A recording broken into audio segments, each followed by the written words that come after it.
social responsibility at a local level.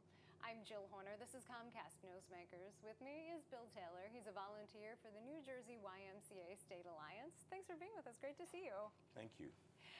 When we talk about the YMCA, people often think about it as a place to go for exercise or as a community location. But you say social responsibility is one of the tenets of the YMCA, and this is something that the YMCAs throughout the state take very seriously. Yes, the New Jersey State Alliance of YMCAs, which is all the YMCAs in New Jersey, have decided that social responsibility is a prime initiative for all the YMCAs, and we have a committee, the New Jersey State Alliance Social Responsibility Committee, whose primary goal is to promote social responsibility projects in the state amongst all the YMCAs. YMCAs are local to local communities. They serve the communities in which they are located. So talk to us a little bit about how they are doing that when it comes to social responsibility. Yeah, I'm really excited about that. The initiative itself, I've been working for the YMCA as a volunteer for 30 years, and this is the most exciting initiative I've ever been involved in. The reason I'm so excited about it is because, just what you said, it's very local. Each YMCA gets to decide what issue, what community need they would like to address through the social responsibility initiative. So it's statewide in its nature, but each local YMCA gets to decide what's most important to them. That's really exciting because people these days are getting kind of discouraged because of the news. They want to give back to the community.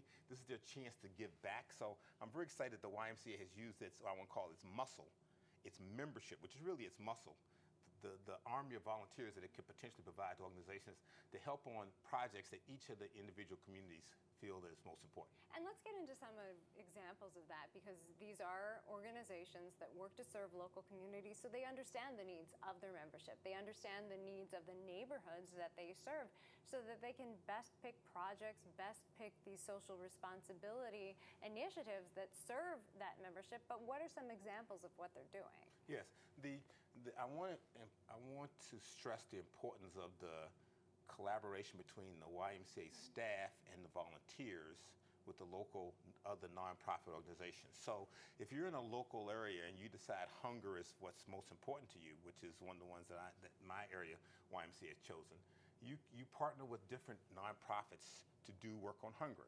So we partnered, had service days where we went to the America's Grower Row farm to pick fresh fruits and vegetables. Interestingly, a tag on to that is on every Saturday, another project is we distribute fresh fruits and vegetables to the immigrant population in our communities who are really, let's call it, have zones where they cannot get fresh fruits and vegetables at a reasonable price. So that's really exciting. We do food drives. It just depends on whatever the initiative is. Other places, they could have a project where English as the second language might be the project, because there may be a growing population of people who need help with their English. Sometimes they run camps for kids with AIDS and HIV. Each community gets to decide what the most important thing is. And that's an important point, because you are working to really best identify the needs of the local community, but then partnering with other nonprofits who may already be addressing some of those needs to really best meet the needs of the community overall. Yes. Communities really do have very good nonprofit organizations already in place trying to address a particular issue. The YMCA has the potential to bring significant volunteers, which is what most of those nonprofit organizations need. Through our Y members, I think I'm typical of the YMCA member. I very much value each and every opportunity I get to give back to my community. And to the extent I'm typical, then the exciting thing about this initiative is the Y has decided it's going to take advantage of all of these Y members who want to give back and sort of coordinate them, allow them to opportunities to give back to these nonprofit organizations. Habitat for Humanity, for example. You could have a day where a whole bunch of YMCA members go to Habitat for Humanity and help build the house. You name the organization, it doesn't matter. Let's just call it a blood drive. Your hospital could say, we're down in blood. You could have a drive. You could have a day where your YMCA members say, we're going to have a YMCA blood drive day. You name it. Literacy. I'm going to go off the rails a little bit here. Literacy. You could have a jail in your community where the people don't have enough books.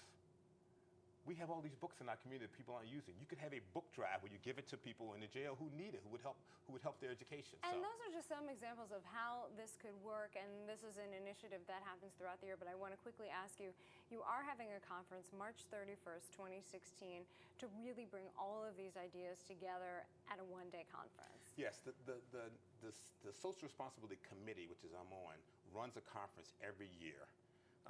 And the purpose of it is to get WISE, YMCAs from New Jersey, along with, we actually have visiting WISE from other states. We have partnerships with community partners, and we run a conference where we talk about things that are working. The idea is certain WISE are saying, well, this isn't working well in my area. Let's find out what other WISE are doing. So we have a gallery walk where you can walk around, and each booth has a project that's been working very well. We had keynote speakers. We're having, the president of YMCA is supposed to come this year and speak. We're really excited about about the conference that's coming up. I think it's something that we've done very, very well in the past. It's grown. I mean, it's grown to the point where we get oversubscribed. So I'm very excited about having the next conference that's coming along. Thanks so much for being with us. Thank you. We've been talking with Bill Taylor. I'm Jill Horner.